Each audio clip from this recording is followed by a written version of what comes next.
এই সাইডে এরা ছাত্র, ওই মাথায় ওরা ছাত্র, মাঝখানে পুলিশ। দিস ইজ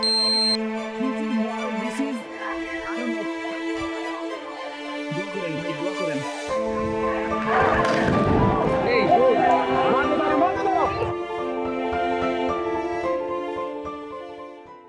16 তারিখ শহীদ মিনারে সমাবেশ হয়েছে, 17 তারিখ গায়েবানা জানাজা, এবং পরবর্তীতে যখন পাবলিক ইউনিভার্সিটির হলগুলো বন্ধ করে দেওয়া হয়েছিল, সবাই ভাবছিল আন্দোলনটা এখানে শেষ হয়ে গেছে। অনেক হতাশ হয়ে গেছিল, অনেক কান্নাকাটি করতেছিল যে আমাদের এত স্বপ্ন, এত আশা। তো যদি 18 তারিখে আমি কিভাবে আন্দোলনে এসেছিলাম বা 18 তারিখে আমার সাথে অ্যাকচুয়ালি কী হয়েছে তা বলতে হয়, তাহলে শুরু থেকেই শুরু করি। যে 18 তারিখ সকালে আমি যখন আন্দোলনে নামি, আমি মোটামুটি অনেকটা মৃত্যুপরণা হাতে নিয়ে নামছিলাম। লাইক আমার বাসা থেকে বলছে যে আমি যেন আন্দোলনে কোনোভাবে যোগদান না করি, কিন্তু আমি কখনোই নিজেরাই বাসায় আটকে রাখতে পারি নাই। কীভাবে পারবো? চোখের সামনে যে ব্রুটালিটি দেখছি 17 তারিখে ঢাকা বিশ্ববিদ্যালয়, বাকি অন্যান্য বিশ্ববিদ্যালয়গুলোতে, সো ওগুলো দেখার পরে নিজেকে আর কোনোভাবে বাসায় আটকে রাখা সম্ভব হয়নি। সকাল 10টার দিকে আমরা যাই, তখন দেখি যে আমরা সবাই খুব শান্তশিষ্টভাবে একটা আন্দোলন করা, মানে কোটা আন্দোলন, আর যে 5 জনকে মেরে ফেলা হয়েছে ওইটার হত্যার বিচারের জন্য আমরা যাই। সো অনেকেই যারা আমাদের প্রাইভেট স্টুডেন্ট, আমরা ভাবছি আমাদের উপর তো আর কিছুই মানে হামলা বা কিছু করা হবে না। সো আমরা কোনো প্রোটেকশন ছাড়া, কোনো ওই মানে সব কিছু সরঞ্জাম এগুলো ছাড়াই আমরা গিয়েছিলাম। তো 18 তারিখ 17 তারিখ যত আগাচ্ছিল ততই আন্দোলনটা কোটা থেকে সরকার বিরোধীর দিকে যাচ্ছিল। আমি যখন দেখতে পাই যে পাবলিক বিশ্ববিদ্যালয়ের হলগুলো বন্ধ করে দিচ্ছে, তখন আমি বুঝতে পারি যে এই চাপটা আমাদেরকেই নিতে হবে। রাজধানীতে আমরা থাকি, আমাদের প্রাইভেট বিশ্ববিদ্যালয় শিক্ষার্থীরা এখনও আছে।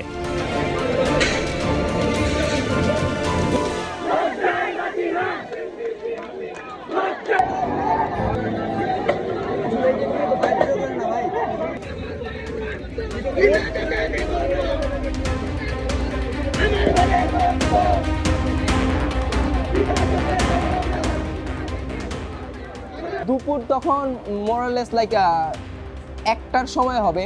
Police at the same time 3টা দিক থেকে অ্যাটাক করে এবং তারা মাঝখানেই ফায়ার করা শুরু করে। At the same time helicopter থেকে গুলি করা শুরু করে।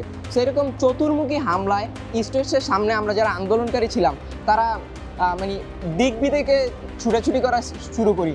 আর ওই মুহূর্তেই আমি টিয়ার গ্যাসে বিদ্ধ হই এবং রাবার বুলেটে হিট করে আমার পিছনে। তো এই মোমেন্টে আমি দেখলাম একটা ছেলে আমার সামনে গুলিতে লুটে পড়লো। ওইটা ছিল শহীদ জিল্লু।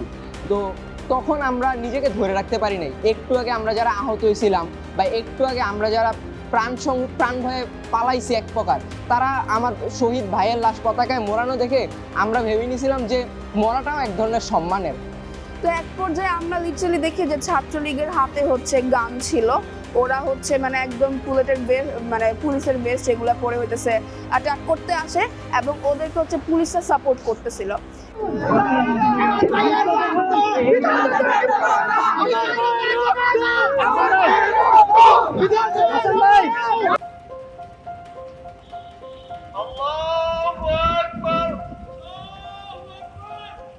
আমাদের যখন একটা ভাইকে ইম্পেরিয়াল কলেজ একটা ছেলেকে মেরে ফেলা হয়, তখন আমাদের দাবিটা কাইন্ডা তখন আর শুধু কোটা আন্দোলনে ছিল না, ওটা তখন যে ফ্যাসিবাদ মুক্তি আন্দোলন হিসেবে ওই দিনই পরিণত হয় ওইটা মেনলি।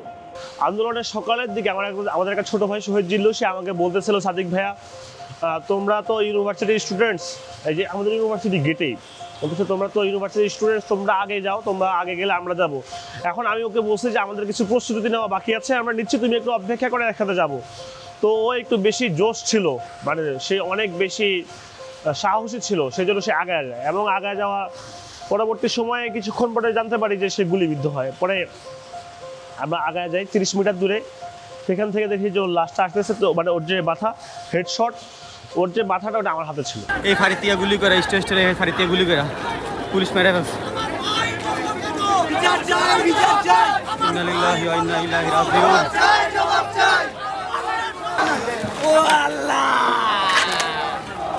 ওনার ছেলে মারা গেছে না, ওনার ভাতিজা মারা গেছে।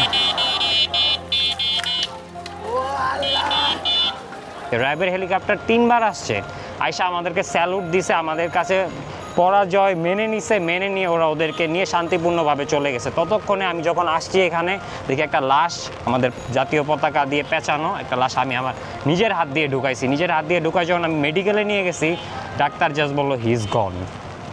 এই সকল কিছু, আমার কোনো ফ্রেন্ডের হাত কাটা, কারো পা কাটা, কোনো শিক্ষার্থীকে আনতেছে, ইভেন মেয়ে শিক্ষার্থীরাও খুব ভালো ভূমিকা নিছে এই আন্দোলনে।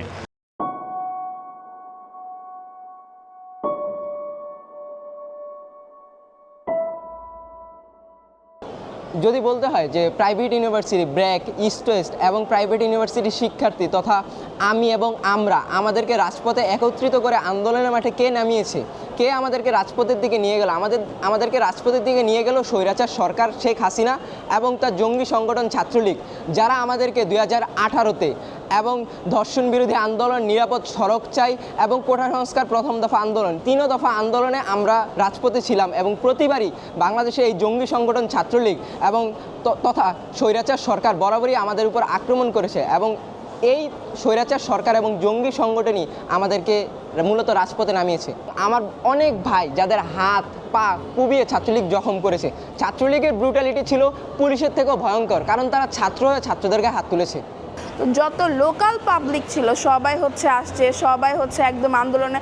It was not about just students, সবাই এখানে আমাদের ছিল, রিক্সাওয়ালা থেকে শ্রমিক লেভেলের যত নিম্ন থেকে উচ্চ লেভেলের সবাই হইতেছে আমাদের এখানে পার্টিসিপেট করছে।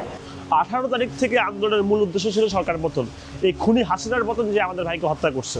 এবং সেখান থেকে আমাদের আন্দোলন পরবর্তী 5 তারিখ পর্যন্ত আমাদের অন্য কোনো দাবি ছিল না, আমরা হাসিনা বিরোধী স্লোগান দিয়েছি এবং তার পদত্যাগ দাবি করছি। এই আন্দোলনটা আমি বলতে চাই পাবলিক ইউনিভার্সিটি শুরু করে দিয়ে গেছিল, বাট প্রাইভেট ইউনিভার্সিটি এই আন্দোলন রাস্তায় থেকে মাইর দিয়ে পরাজয় বরণ করায় শত্রুদের, জয় মেনে নিয়ে তারপরে এই মাঠ ছেড়েছে। আমরা রাজপথে থাকবো ইনশাআল্লাহ।